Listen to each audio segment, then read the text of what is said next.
Hello everyone, good evening. ચલો તો આજે હવે મોસ્ટ આઈએમપી ટોપિકની અંદર આવતા રહે, એટલે કે આપણું પોલીફેઝ રેક્ટિફાયર મોસ્ટ આઈએમપી અને પૂછાશે જ. તો આગળના ક્લાસમાં આપણે રેક્ટિફાયરનું વર્કિંગ સમજી ગયા, એના ટાઈપ્સ સમજી ગયા, એની એપ્લિકેશન, પછી 3 ફેઝના એડવાન્ટેજીસ, આટલું બધું કરી ગયા. તો એના ટાઈપ યાદ હશે. તો આપણે હવે જે શીખવા જાય છે ને એ ઈસીસીમાં હતું ને, એ શું હતું? અનકન્ટ્રોલ્ડ રેક્ટિફાયર હતું. પહેલાં તો કેમ અનકન્ટ્રોલ? કેમ કે ડાયોડથી હતું, અને પાછું હતું સિંગલ ફેઝ, અનકન્ટ્રોલ્ડ સિંગલ ફેઝ.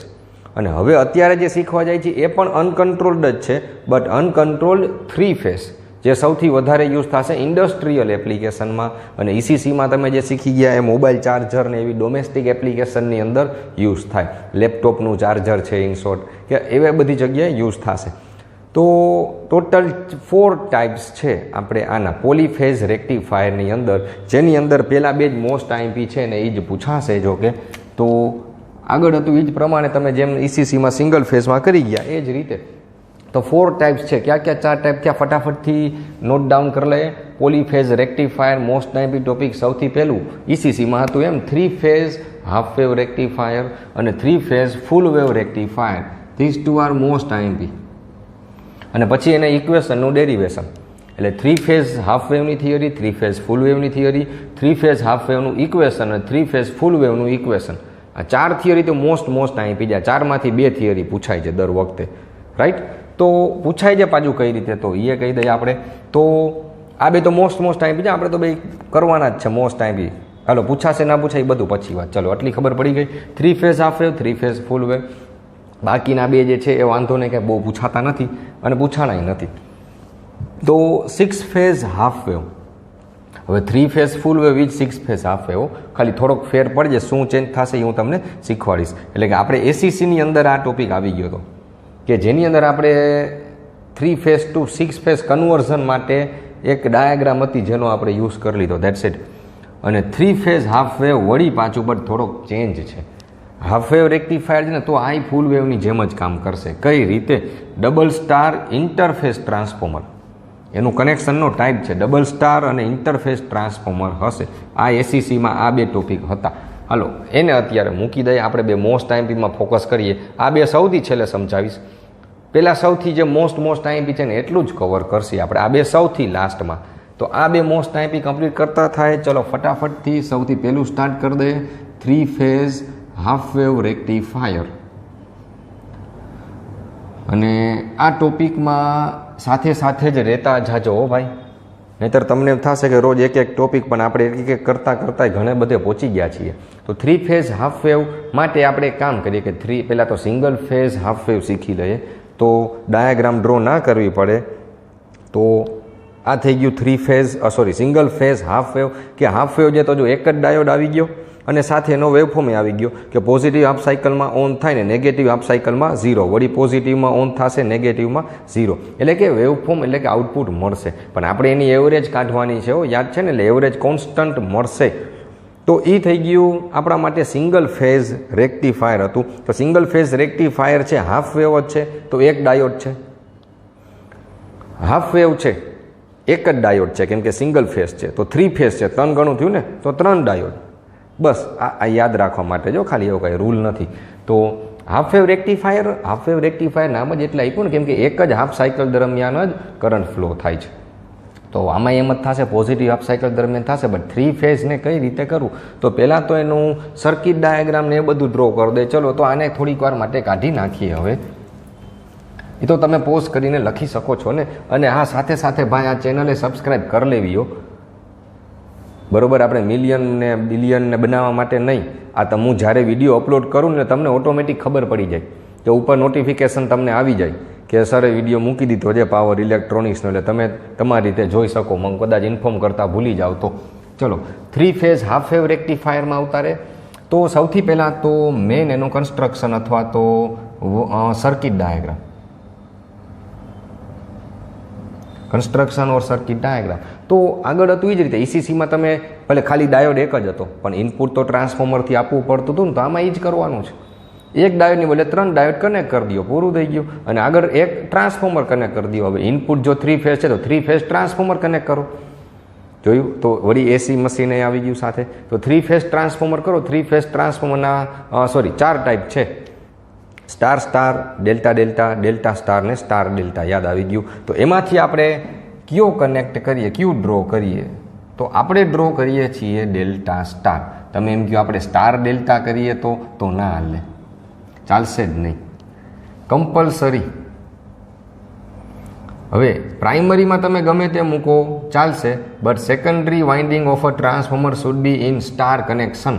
એટલે કમ્પલસરી સેકન્ડરી વાઇન્ડિંગ જે છે ને એ સ્ટાર જ હોવું જોઈએ. બસ પ્રાઇમરી ભલે ગમે તે મૂકો. કેમ? તો કે સ્ટાર કનેક્શનમાં જ ન્યુટ્રલ ટર્મિનલ હોય ને, અને હાફ વેવમાં તો યાદ છે કરંટ રિટર્ન કરવા માટે આપણે ન્યુટ્રલ ટર્મિનલ કમ્પલસરી જોઈએ જ, કરંટને રિટર્ન કરવા માટે. ફેઝમાંથી તો બહાર નીકળશે. એટલે આપણે આ કરીએ, આર ફેઝ છે, આ વાય છે અને આ બી છે. તો હજી સુધી આપણે ચાલો આમાં કનેક્ટ કરી દઈએ છીએ 3 ફેઝ સપ્લાય. તો હજી આપણે તો ખાલી ટ્રાન્સફોર્મર ડ્રો કર્યું, 3 ફેઝ ટ્રાન્સફોર્મર, 3 ફેઝ સપ્લાય આપીએ છીએ. 3 phase supply, primary winding, secondary winding. તો એમાં હવે આ અંતે આઉટ ઓફ ફેઝ ને એ બધું તો આપણે જોઈ જ ગયા, બરાબર ને? DY6 ને 11 ને 1 o'clock ને એ બધું તો રહેશે જ.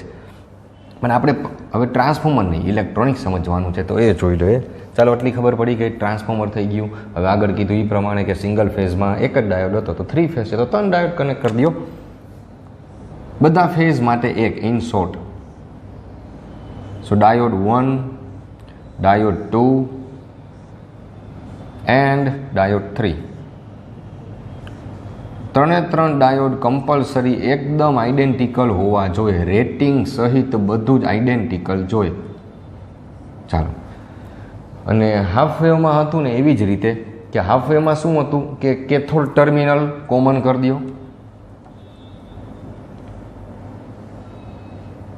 જે તમે આપશો લોડના પ્લસ ટર્મિનલમાં, જે લોડ કનેક્ટેડ છે એના પ્લસ ટર્મિનલમાં આપશી, તો માઇનસ ટર્મિનલ એટલે કરંટ હવે રિટર્ન કઈ રીતે થશે? તો એના માટે સ્ટાર કનેક્શન જોઈએ. સો સેકન્ડરી વાઇન્ડિંગ કમ્પલસરી સ્ટાર જોશે, બસ. એટલે તો તમે સ્ટાર સ્ટાર યુઝ કરી શકશો અથવા ડેલ્ટા સ્ટાર યુઝ કરી શકશો. જનરલી ડેલ્ટા સ્ટાર હોય ને એટલે આપણે એ ડ્રો કરીએ. તો બસ આટલું જ હતું ખાલી કે 3 ડાયોડ ને 3 ફેઝ સાથે કનેક્ટ કરી દો, ધેટ્સ ઇટ. તો પહેલાં આર કનેક્ટ કરી દીધો, બીજા સાથે વાય કનેક્ટ કરી દઈએ અને ત્રીજા ડાયોડ સાથે બી કનેક્ટ કરી દો.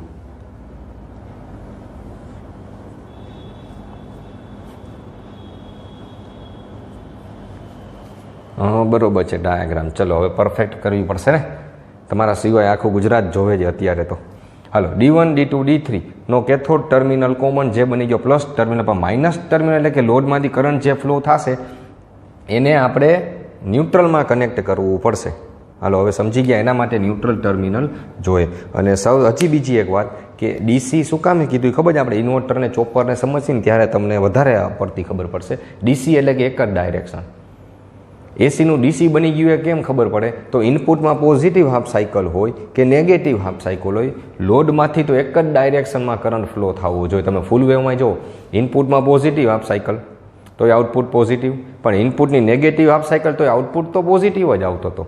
એનો મતલબ શું કે પોઝિટિવ નેગેટિવ ઇનપુટ થાય તો આઉટપુટ તો પોઝિટિવ જ રહે, એટલે એને ડીસી કહેવાય. તો જ એવરેજ જે છે એ નીકળે, નહીંતર તો ઝીરો થાય.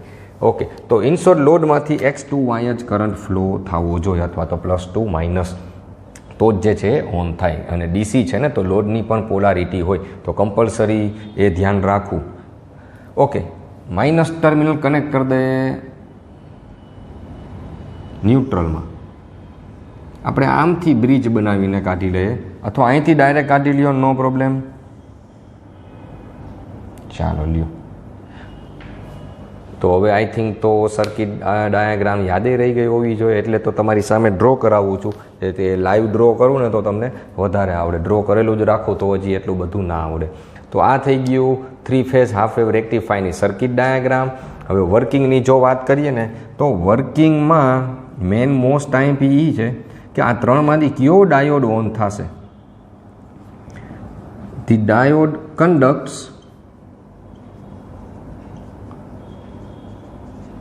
whose anode is most positive.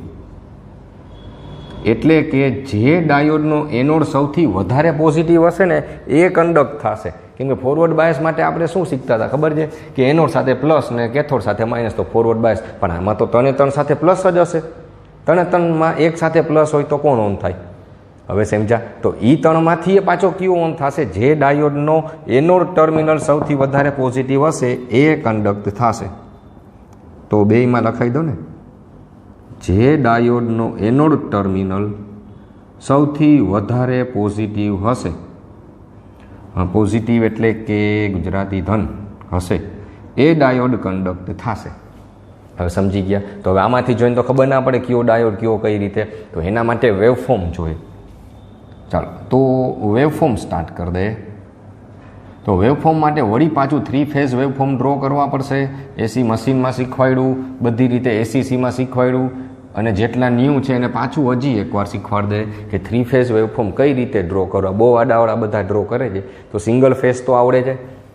Single phase waveform, sinusoidal waveform ધ્યાન મારીએ. ચલો આ ફર્સ્ટ ડ્રો કરી દીધો, આ ફર્સ્ટ વેવફોર્મ. હવે આમાં ખાસ ધ્યાન રહે, હું તમને દર વખતે કહેતો કે આ વેવફોર્મ સાઇનોસોઇડલ વેવફોર્મ હોવો જોઈએ. સાઇનોસોઇડલનો મતલબ શું?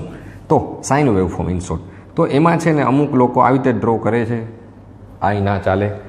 જેટલી વિડ્થ હોય ને એટલી જ હાઇટ હોવી જોઈએ, તો આ પરફેક્ટ વેવફોર્મ કહેવાય. જેટલી વિડ્થ છે ને એટલી જ હાઇટ જોઈએ, બસ.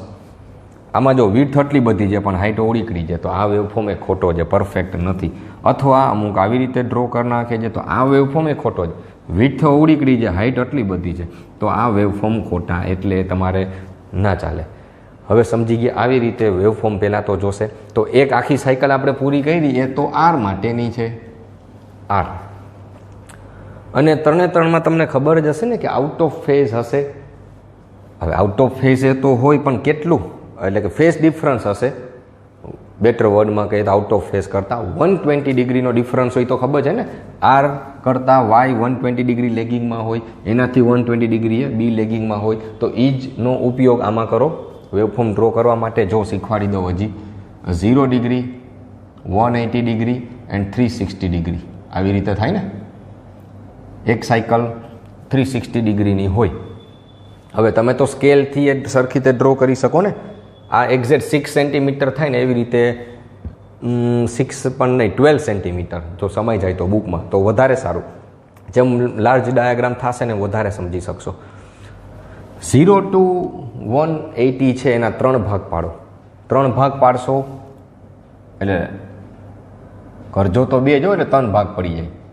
ચલો તો સરખે સરખાઓ, પાછા ઇક્વલ. તમે સ્કેલથી કરી શકો છો. આ 6 સેન્ટીમીટર હશે ને તો 2 સેન્ટીમીટરના ડિસ્ટન્સે લાઇનિંગ ડ્રો કરી દો, એટલે પરફેક્ટ થાય. આપણે બોર્ડ ઉપર તો એપ્રોક્સિમેટલી છે, તો એ ડાયાગ્રામ તમારાથી પરફેક્ટ થશે. હાલો, આટલી ખબર પડી ગઈ. તો 180ના 3 પાર્ટ્સ પાડી દીધા, કેટલા કેટલા ડિગ્રીના થશે? 60 ડિગ્રીના થાય ને.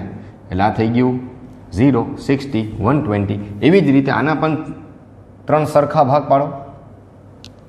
સરખા થોડાક, ચાલો લ્યો. આવી રીતે જ કરવું પડશે તો જ વેવફોર્મ પરફેક્ટ થશે. તમારે બુકમાં તો લાઇનિંગ છે ને પાછી, કે તમે અહીંયા જે છે ફિક્સ કરી શકો છો. મેક્સિમમ વેલ્યુ બધાની સરખી દે. ચલો, આરનો વેવફોર્મ ડ્રો થઈ ગયો છે. આરની 120 ડિગ્રી પછી વાય આવે, તો આરનો વેવફોર્મ છે એની 120 ડિગ્રી પછી અહીંથી સ્ટાર્ટ કરો વાયનો વેવફોર્મ. જેમ આ સાયકલ ડ્રો કરી એમ વાયનો ડ્રો કરી દો. તો અહીંથી આપણે ડ્રો કરી દઈએ વાય માટે.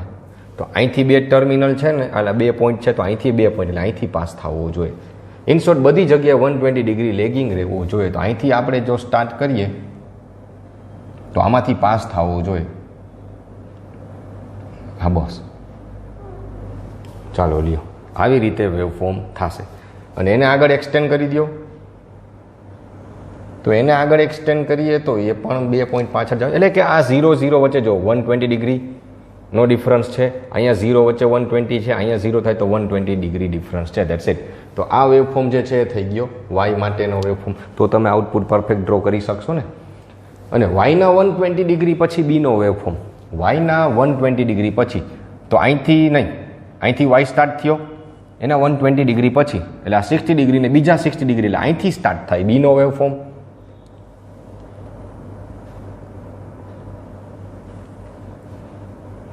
અને આને થોડોક વેવફોર્મ સરખો કરીએ તો મસ્ત, સારું. ચલો, તો આ થઈ ગયો બીનો વેવફોર્મ. હલો હવે આવડી જશે. આરનો વેવફોર્મ એના 120 પછી વાયનો વેવફોર્મ એના 120 ડિગ્રી પછી બીનો વેવફોર્મ આવી રીતે ડ્રો કરવું. અને આ થોડોક કર્વ કરીએ. હાલે મને ખબર છે પણ પરફેક્ટ કરીએ ને. હું હરખું કરીશ તો જ તમે કરશો ને. ચાલો RYBના વેવફોર્મ આવી રીતે ડ્રો કરવા. અને અહીંયા જે જગ્યા ખાલી રહી છે ને એ ખાલી નથી રાખવાની. એટલે આ ઇઝી વેમાં ડ્રો કરવા માટે હતું. અને હવે વાયને અને બીના વેવફોર્મને આગળ એક્સટેન્ડ કરી દો. પણ એ ખાસ ધ્યાનમાં રહીએ કે મેક્સિમમ વેલ્યુની બહાર ના વયો જાય ગ્રાફ. તો વાયના વેવફોર્મને આગળ એક્સટેન્ડ કરી દો. આને આ લાઈન ઉપર આગળ આવવા દો તો મેક્સિમમ થઈ જશે. પણ યાદી પાછો રિટર્ન થશે એટલો એ ધ્યાનમાં રહીએ. અમુક લોકો આવી રીતે ડ્રો કરી દે અહીંથી ડાયરેક્ટ અહીંયા ટચ કરી દે તો ના ચાલે. એનો મતલબ કે તો આ 0 ડિગ્રી મેક્સિમમ થઈ ગયો કહેવાય નેગેટિવમાં, જે ખોટું છે. એટલે વેવફોર્મ આવી રીતે આવશે. હાલો હવે સમજી ગયા. તો વાયના વેવફોર્મને એક્સટેન્ડ કરી દો. એવી જ રીતે બીના વેવફોર્મને એક્સટેન્ડ કરો આ બેની વચ્ચે. અને એક પોઈન્ટ બાકી રહ્યો છે એમાંથી પાસ થશે.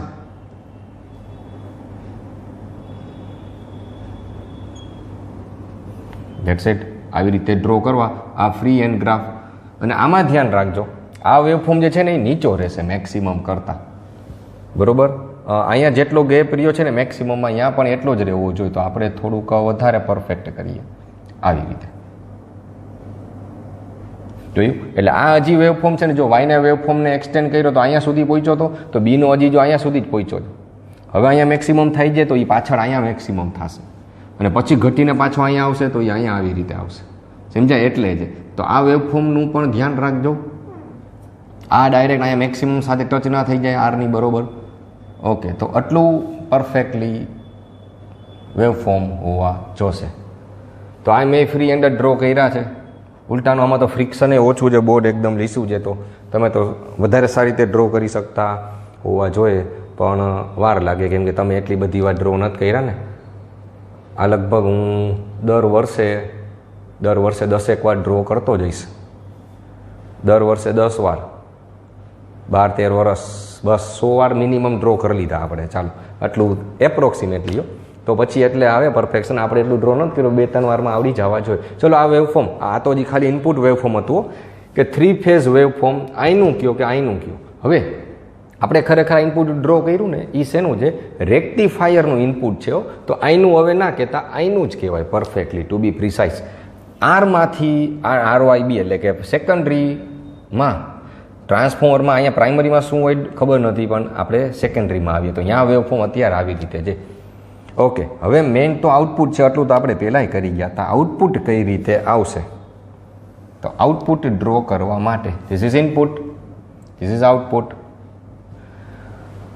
ડાયરેક્ટ હું તમને ડ્રો કરેલું જ બતાવી દઉં કે આમ થાય તો તમને આવડશે ને, એના માટે છે. હવે આઉટપુટ કઈ રીતે ડ્રો કરવો? તો મેં તમને હમણાં પહેલાં જ કીધું, જે ડાયોડનો એનોડ સૌથી વધારે પોઝિટિવ હશે એ જ કન્ડક્ટ થશે. કેમ કે નેગેટિવમાં તો કરંટ ફ્લો થવાનો નથી. એટલે પહેલાં વેવફોર્મ શીખી લઈએ, પછી કરંટ ફ્લો પણ સમજાવું જે બુકમાં નથી. એટલે અત્યાર સુધી વાંચી તો નાખે છે બધા, પણ અડધાને ખબર નથી પડતી કે ખરેખર છે શું, કઈ રીતે કરંટ ફ્લો થાય, કેમ કે બુકમાં નથી. તો હવે આપણે કરંટ વેવફોર્મ ડ્રો કરીએ. તો આ પોઈન્ટ ઉપર તમે જોઈ શકો છો, એને ઇન્સ્ટન્ટ આપી દઈએ. આપણે એક કામ કરીએ, this is instant 1, instant 2, instant 3, instant 4. એસિડ આટલામાં તો સમજાઈ જશે. તો ઇન્સ્ટન્ટ 1 ઉપર જોવો જોઈએ, પછી એનું વર્કિંગ લખવામાં આવી રીતે આપણે લખવું પડશે, જેમ રોટેટિંગ મેગ્નેટિક ફિલ્ડમાં લખી ગયા હતા એ રીતે. ચલો ફટાફટથી. તો આ ઇન્સ્ટન્ટ 1 ઉપર આ વેવફોર્મ સૌથી વધારે પોઝિટિવ છે ઉપરની સાઈડ. જોવો તો આ વેવફોર્મ કોનો વેવફોર્મ છે? આ તો બીનો વેવફોર્મ છે. તો ખબર જ છે જેટલું ઇનપુટ એટલું બારે આઉટપુટ. એ તો ખબર છે ને. આખું સિંગલ ફેઝમાં કઈ રીતે હતું કે ઇનપુટની પોઝિટિવ હાફ સાયકલ, તો આઉટપુટમાં આખી પોઝિટિવ હાફ સાયકલ મળે. તો આમાં એમ જ છે, જેટલું ઇનપુટ એટલું જ બારે આઉટપુટ. 0.7 વોલ્ટેજ ડ્રોપ ખરેખર થાય, પણ આમાં દેખાય નહીં વેવફોર્મમાં, કેમ કે આ 325 છે, 325 છે. અને આઉટપુટમાં 0.7 ઓછા કરીને તમે ડ્રો કરો તો શું ફેર પડે? એટલે જેટલું ઇનપુટ એટલું જ આઉટપુટ. તો આ પોઈન્ટથી આ પોઈન્ટ સુધી તમે માર્ક કરો ને તો ઇન્સ્ટન્ટ 2 સુધી આ વેવફોર્મ સૌથી વધારે પોઝિટિવ છે. એટલે આ કેનો વેવફોર્મ છે? બીનો છે. તો ડોટેડ લાઇન પણ કરી દઈએ. અને ડોટેડ લાઇનમાં ધ્યાન રાખજો, સાવ આછી થાય એવી રીતે કરજો. ઇન્સ્ટન્ટ 2, ઇન્સ્ટન્ટ 3, ઇન્સ્ટન્ટ 4, પછી આને પણ આગળ એક્સટેન્ડ કરી જ દઈએ, ચાલો ને સરખું સમજાય તો આપણને. This is instant 5. ઓકે, તમે એમ કે અહીંયા કેમ નાની ઇન્સ્ટન્ટ? કેમ કે આપણે મેં હમણાં વર્કિંગ લખાયું એ પ્રમાણે જો આ પોઈન્ટ ઉપર બીનો વેવફોર્મ સૌથી વધારે પોઝિટિવ છે, તો જેટલું ઇનપુટ એટલું આઉટપુટ, તો એટલું ઇનપુટ છે એટલું આઉટપુટ મળે. મેક્સિમમ કરતાં આ મેક્સિમમ લઈએ તો જેટલું ઇનપુટ એટલું આઉટપુટ.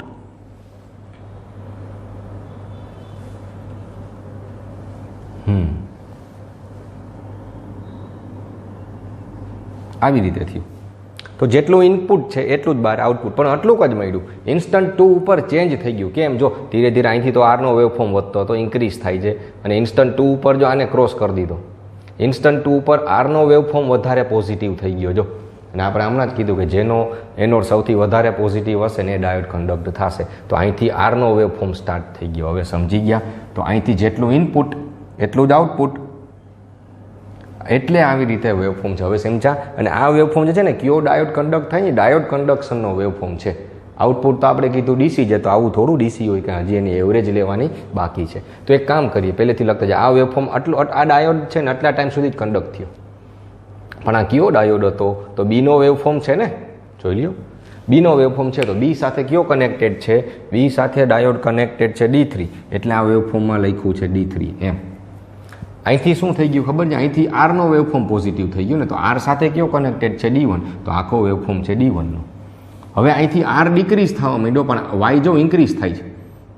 આ પોઈન્ટ ઉપર એને ક્રોસ કરી દીધો, અહીંથી તો વાયનો વેવફોર્મ પોઝિટિવ થઈ ગયો. હવે સમજી ગયા? અહીંથી વાયનો વેવફોર્મ પોઝિટિવ થઈ ગયો, તો અહીંથી એ ડાયોડ કન્ડક્ટ થશે. જો અહીંથી અહીંયા સુધી છે ને, એટલે એ પ્રમાણે મેં ઇન્સ્ટન્ટ પહેલેથી લઈ લીધા હતા. હવે સમજી ગયા છો? તો વાય સાથે કયો કનેક્ટેડ છે ડાયોડ? D2, એટલે D2 કન્ડક્ટ થશે. અહીંથી જોવો જ, અહીંથી ધીરે ધીરે બી વધે છે, પણ અહીંથી ક્રોસ થઈ ગયો, તો ઇન્સ્ટન્ટ 4 ઉપર બીનો વેવફોર્મ ક્રોસ થઈ ગયો. તો અહીંથી અહીંયા સુધી બી કનેક્ટ થશે. તો બી સાથે કોણ કનેક્ટેડ છે? Diode D3 again. અને અમે તમે જોઈ શકો છો, તો એક આખી સાયકલ ક્યાં પૂરી થઈ? અહીંયા પૂરી થયો, 360 ડિગ્રીએ પૂરી થાય ને. જોજો હવે સમજી ગયા? અહીંયા એક સાયકલ પૂરી થઈને તો જો અહીંયા એક કટકો હતો, અહીંથી તમે જો સ્ટાર્ટ કરવા જાઓ ને તો અહીંયા પૂરી થાય ને, અહીંથી સ્ટાર્ટ કરો તો જો આગળનો કટકો એટલો D3 નો હતો, અહીંથી પાછું રિપીટ થઈ ગયું, અહીંથી પાછું સ્ટાર્ટ થાય છે. હવે સમજાઈ ગયું હશે? તો આવી રીતે છે આ વેવફોર્મ છે. આ ખાલી ડાયોડ કન્ડક્શનના વેવફોર્મ છે. હવે આપણે એનું શું કરવાનું? એવરેજ લેવાની. હવે આની એવરેજ લેશો તો કોન્સ્ટન્ટ એટલો વોલ્ટેજ મળશે, જેને કહેવાશે EDC, જે તમારી બુકમાં નથી, એટલે આપણે ડ્રો કરવું નથી. અને આવી રીતે એરિયા કવર્ડ બતાવી દેવું વધારે સારી ડાયાગ્રામ માટે. અને હવે આની જો એવરેજ લઈએ ને, ચાલો લઈએ જ લઈએ, તમે ડ્રો ના કરતા ચાલશે. આની એવરેજ લઈએ હવે, તો આને કહેવાશે EDC. EDCનું ઇક્વેશન આના માટે ફિક્સ જ છે, જે આપણે ડિરાઈવ કરશે ઇન્ટિગ્રેશનથી. 1.17 કેપિટલ E. તમને કેપિટલ Eના ટર્મમાં આપે તો આપણે કેપિટલ E રાખીએ, RMS ને EM બેના ટર્મમાં આવશે. એ બધું હજી ડિટેલ પછી શીખી. પહેલાં અત્યારે આટલું ધ્યાન. હવે સમજાઈ ગયું હશે? આટલું બધું ડિટેલ મેં તમને કરાવી દીધું. તો આના કન્ક્લુઝન શું નીકળ્યા? આના કન્ક્લુઝન શું નીકળશે? ચલો, તો આના કન્ક્લુઝન કે એક ડાયોડ જો કેટલા ડિગ્રી માટે કન્ડક્ટ થાય છે, એક ડાયોડ કેટલા ડિગ્રી માટે કન્ડક્ટ થાય છે, તો 60નું આપણે વચ્ચેથી સ્ટાર્ટ કરીએ ને, તો આ ડાયોડ જોજો ક્યારે સ્ટાર્ટ થયો ખબર છે? 30 ડિગ્રીએ સ્ટાર્ટ થયો, અને 120ની બીજી 30 ડિગ્રી, એટલે 150 પૂરો થઈ ગયો. તો 30એ સ્ટાર્ટ થયો, 150 પૂરો થયો, એટલે એક ડાયોડ ખરેખર 120 ડિગ્રી માટે કન્ડક્ટ થાય છે. અને આ ડિગ્રીમાં લખ્યું ને, આપણે રેડિયનમાં જોશે. જ્યારે ઇક્વેશન ડિરાઈવ કરીએ ને ઇન્ટિગ્રેશનમાં, લિમિટ રેડિયનમાં મૂકવી પડે. તો 30 ડિગ્રી એટલે કેટલા રેડિયન થાય? વળી પાછું સેમ 1 મેથ્સ 1 ટ્રિગોનોમેટ્રી. 30 ડિગ્રી એટલે કેટલા થાય? તો એ હવે તમને આવડતું હોવું જોઈએ. π/6 થાય. યસ, π/6. અને 150 ડિગ્રી એટલે કેટલા રેડિયન થાય? કરો જોઈએ કાઉન્ટ કરીને મને આન્સર આપે જોઈએ. ત્યાં સુધીમાં હું બીજું આ કરાવી દઉં. આટલું તમને ક્વેશ્ચન. ચલો વિડીયો પોઝ કરીને આટલો આન્સર આપી દઈએ જોઈએ. ચાલો ત્યાં સુધીમાં હવે આપણે આ તમને પોઝ કરીને અથવા તો રિવાઇન્ડ કરીને આ લખી લેજો. મારે વર્કિંગ લખાવવું છે, હવે જગ્યા નથી, એટલે મારે સર્કિટે કાઢવી નથી, બધું વ્યવસ્થિત રાખવું છે. તો આટલું એક કમ્પ્લીટ કરે. અને મેં તમને કીધું વર્કિંગમાં લખશો શું? પહેલાં તો આ લખી નાખશો, જે ડાયોડનો એનોડ ટર્મિનલ સૌથી વધારે પોઝિટિવ હશે એ કન્ડક્ટ થશે. પણ ક્યારે કયો ટર્મિનલ છે? તો જો તમારે આવી રીતે લખવું, ઇન્સ્ટન્ટ 1. હા ચાલો ને લખાવી જ દઉં. ક્યાં લખીએ? અહીંયા લખીએ આપણે.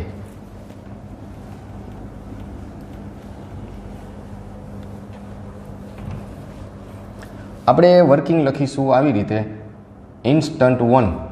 તો ઇન્સ્ટન્ટ 1 ઉપર કયો વેવફોર્મ સૌથી વધારે પોઝિટિવ છે? એટલે તમારે લખો ઇન્સ્ટન્ટ 1 પર બીનો વેવફોર્મ સૌથી વધારે પોઝિટિવ છે. એટલે બી સાથે કનેક્ટેડ છે ડાયોડ D3, એટલે D3 કન્ડક્ટ થશે. પછી લખશો તમે ઇન્સ્ટન્ટ 2. ઇન્સ્ટન્ટ 2 પર વેવફોર્મમાં જોઈ શકો છો કે આરનો વેવફોર્મ પોઝિટિવ થાય છે. આરના વેવફોર્મ આર ફેઝ સાથે કનેક્ટેડ છે D1, એટલે ડાયોડ D1 કન્ડક્ટ થશે. પછી ઇન્સ્ટન્ટ 3 વિશે લખશો. એટ ઇન્સ્ટન્ટ 3 વાયનો વેવફોર્મ વધારે પોઝિટિવ થઈ જાય છે, તો વાય ફેઝ સાથે કનેક્ટેડ છે ડાયોડ D2. તો આ એની કન્ડક્શનની સાયકલ રહે, એટલે આને કહેવાય D3 D1 D2, D3 D1 D2 વળી પાછું D3 D1 D2, આવી રીતે કહી શકાય. તો આ ગણી લીધું કે નહીં? ચલો આપણે તો સિમ્પલ હોય એમાં જો આવી રીતે ગણે, સાવ ચોખ્ખું કહું તો 30માંથી 150 થયા, કેટલા ગણું થયું? 5 ગણું થયું ને, 30 × 5. તો આને × 5 કરી દેવાય. થોડીક મહેનત કરવા દેવાય ને તમને. જો હવે આ કેવું સહેલું લાગે.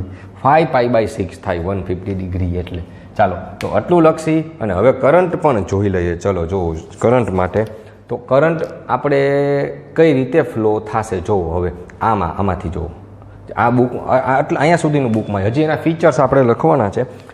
તો કરંટ કઈ રીતે ફ્લો થશે જે નથી એ ડિટેલમાં સમજવા જેવું છે. D3 થી આમાં જોઈને કરો. D3માંથી જોજો. હવે અહીંથી સૌથી પહેલાં કરંટ નીકળશે D3માં.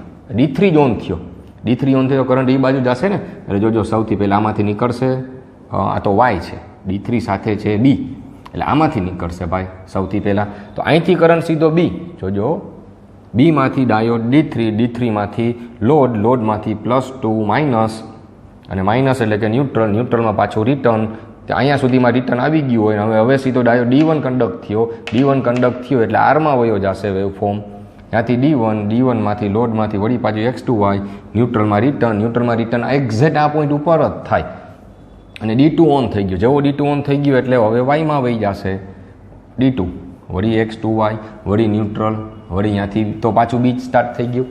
એક સાયકલ કમ્પ્લીટ. ફરીથી એકવાર સુપર ફાસ્ટ જાય. જોજો હવે બીમાંથી D3, D3માંથી R D1, ત્યાંથી પાછું Y, હવે એના પછી વળી પાછું બીમાંથી R. હવે સમજાઈએ. હાલો આવી રીતે કરંટ ફ્લો થાય. વન્સ મોર ચાલો ફરીથી એકવાર D3માં, પછી D1માં અને પછી D2માં. ચલો તો અહીંથી સૌથી પહેલાં D3, પછી Rમાંથી D1 પછી D2 પછી વળી પાછું D3 એન્ડ સો ઓન. આવી રીતે ઓન ને ઓન જ રહેશે. વળી પાછું D1, પછી વળી પાછું D2. હાલો બસ તો કયો હવે. હાલો તો એક સાયકલ અહીંયા પૂરી થાય એટલે કમ્પ્લીટ કરી દે. આવી રીતે કરંટ ફ્લો થશે. તો આટલું તમારે લખવું પડશે. અને જોકે મેં મસ્ત જ ડાયાગ્રામ તો ડ્રો કરી જ છે, એમ છતાં પણ આપણી પાસે રિસોર્સિસ છે તો એ પણ કરીએ ને એટલે તમને વધારે ડિટેલ ખબર પડતી થાય. 3 ફેઝ હાફ વેવ. તો આ 3 ફેઝ હાફ વેવની પરફેક્ટ ડાયાગ્રામ જે ડ્રો કરી એ જ ડ્રો કરેલી છે, રાઈટ. હવે સમજાઈ જશે. એમાં RL છે એટલે કે એ લોડ છે. પરફેક્ટ ડાયાગ્રામ તમારે ડ્રો કરવા માટે. અને પછી એના વેવફોર્મ બહુ ઓછા વાર માટે રાખીએ. આ બધા બનાવેલા વેવફોર્મમાં પણ સરખું દેખાશે ને, કેમ કે ઓલી ફાઇલ છે, બેકગ્રાઉન્ડ નહીં આવે. ચલો તો આ વેવફોર્મ પછી હું તમને બતાડું. કાઢી નાખીએ અને વળી પાછી સર્કિટ જ રાખીએ આપણે. હાલો તો આ સર્કિટ થઈ ગઈ. અને વેવફોર્મ તમે આવી રીતે હવે વિડીયો પોઝ કરીને ઇનપુટ ને આઉટપુટ ને વેવફોર્મ તમે ડ્રો કરી લ્યો ઝડપથી, રાઈટ. અને પછી એના ફીચર્સ પણ લખાવી દઉં સાથે સાથે, એટલે એક જ વિડીયોમાં કમ્પ્લીટ થાય. ચાલો ત્યાં સુધીમાં તમે વેવફોર્મ ડ્રો કરી લેવા.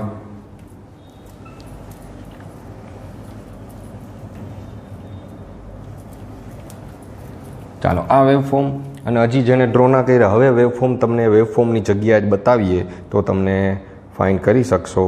આમાં દેખાશે. હવે પરફેક્ટ વેવફોર્મ જોઈ લ્યો. ચલો ઓનલાઈનના એડવાન્ટેજ તો રોજ કહેતા જ જાશી, બધું બનાવેલી જ છે ડાયાગ્રામ. જો તમારા માટે RYB પાછા કલરમાં ડાયાગ્રામ થાય, આમાં ના થાય. ચાલો R વેવફોર્મ એટલે કે એમાં ABC છે, અને Y એટલે યલો છે, અને Bમાં બ્લુ છે, જોઈ લેજો ABC. અને નીચેના વેવફોર્મે આપેલા છે, એટલે AN છે, N એટલે ન્યુટ્રલ ટર્મિનલ છે. મેક્સિમમ વેલ્યુ છે 120 ડિગ્રી માટે એક ડાયોડ જે છે કન્ડક્ટ થાય છે. એક ઇન્ટરવલ આપેલું છે, આખું ટાઈમ પીરિયડ આપેલો છે. હવે સમજી શક્યા? તો આવી રીતે વેવફોર્મ આવશે. ઓકે, અને હવે એના ફીચર્સમાં આપણે આવતા રહીએ. તો આટલું તમારે કમ્પલસરી સમજાવવું પડશે, એટલે મોસ્ટ આઈએમપી છે. ચલો, તો એના ફીચર્સ આપણે બુક પ્રમાણે જાતા જજો, કે ઓલમોસ્ટ તો બધા મેં કહી દીધા તમને કે EDC કેટલું થશે, એક diode at a time conduct થશે. ચાલો, સૌથી પહેલાં તો output during only positive half cycle. ખાલી પોઝિટિવ હાફ સાયકલમાં જ આઉટપુટ મળશે, નેગેટિવ હાફ સાયકલમાં આઉટપુટ મળે જ નહીં. કેમ કે જ્યારે ઇનપુટની નેગેટિવ હાફ સાયકલ હોય ને તો તને ડાયોડ તો રિવર્સ બાયસ થાય. તો રિવર્સ બાયસ થાય તો કરંટ ક્યાંથી ફ્લો થાય? એટલે નથી થતું. હવે સમજી ગયા ને? એ તો ECCમાં હતું. તો ખાલી પોઝિટિવ હાફ સાયકલ દરમિયાન જ કન્ડક્ટ થશે, એટલે કે આઉટપુટ મળશે. At a time only one diode conducts, એટલે કે એટ અ ટાઈમ એક જ ડાયોડ ઓન થશે. અને એક ડાયોડ પાછો કેટલા ડિગ્રી માટે કન્ડક્ટ થાય છે? 120 ડિગ્રી માટે કન્ડક્ટ થાય છે. પછી એનું રિપલ ફેક્ટર, એટલે કે આપણે એને કહેતા હતા ગેમાં, તો હાફ વેવનું રિપલ ફેક્ટર અતિશય ઓછું છે. ખરેખર સિંગલ ફેઝ કરતાં તો બહુ ઓછું છે, 0.17 છે, અથવા તો કહી શકાય 17% છે. તો રિપલ ફેક્ટર બહુ ઓછું છે, એટલે આઉટપુટ પરફેક્ટ DC હોવું જોઈએ, એમાં ACનું પ્રમાણ. પછી EDCનું મેં તમને ઇક્વેશન લખાવી દીધું કે 1.17 કેપિટલ E, આ આપણે ડિરાઈવ કરીશું. પછી હવે બસ આપણે એટલા હતા. હવે બુક પ્રમાણે જોઈ લે ક્યાં ક્યાં મિસિંગ છે. ચલો, સૌથી પહેલું એક સમય એક જ ડાયોડ કન્ડક્ટ થાય છે, એક diode 120 degree positive half cycle, ripple factor ઓછું છે, અને અલગ પોઈન્ટ છે આપણે એકમાં મૂકી દીધું. પછી રિપલ ફ્રીક્વન્સી 3 ગણી, એ કાંઈ જરૂર નથી. હા, આ મોસ્ટ ઇમ્પોર્ટન્ટ જોવે જ. એફિશિયન્સી જો કે કાલના લેક્ચરમાં લખાવી દીધી 96.8%. હાફ વેવની 96 હો, જ્યારે સિંગલ ફેઝમાં ફૂલ વેવની 81.2% હતી.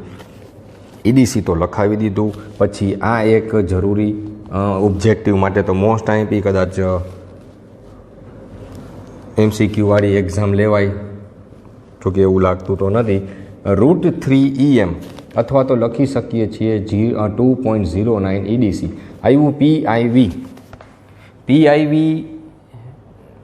PIV એટલે કે પીક ઇનવર્સ વોલ્ટેજ, MPIV, બરોબર. પીક ઇનવર્સ વોલ્ટેજ, તો નામ ઉપરથી ખબર પડી જાય.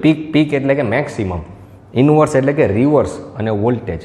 તો ડાયોડની રિવર્સમાં વોલ્ટેજ સહન કરવાની કેપેસિટી, એને કહેવાય PIV. તો રિવર્સ, કેમ કે નેગેટિવ હાફ સાયકલ આવશે ત્યારે ડાયોડ સ્ટોપ કરી રાખે છે ને, કરંટ ફ્લો નથી કરવા દેતા. તો એ ડાયોડને કેપેસિટી છે કે આ આટલા વોલ્ટેજ સુધી જ સહન કરી શકે હો રિવર્સમાં બ્લોકિંગ.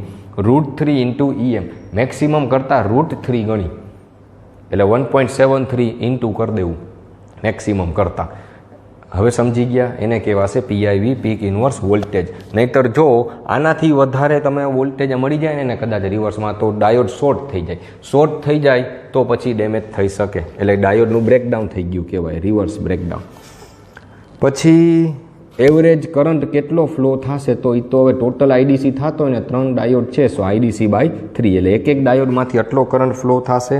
પછી DC સેચ્યુરેશન થાય. હા, આ એક થોડુંક વળી પાછું સમજાવી દઉં. હવે DC સેચ્યુરેશન થાય ને એટલે કોરની સાઇઝ જે છે ને થોડીક મોટી રાખવી પડે ટ્રાન્સફોર્મરમાં, કોરની સાઇઝ. હવે DC સેચ્યુરેશન શું કામે થાય? સેચ્યુરેશન એટલે શું એ સમજાવી દઉં. તો કરંટ ફ્લો ખાલી પોઝિટિવ હાફ સાયકલમાં જ થાય છે, તો નેગેટિવ હાફ સાયકલ દરમિયાન વર્કિંગ નથી થતું. તો નેગેટિવ હાફ સાયકલ દરમિયાન વર્કિંગ નથી થતું, તો DC સેચ્યુરેશનને લીધે અંદર પરમેનન્ટ મેગ્નેટિઝમ ઉત્પન્ન થઈ જાય.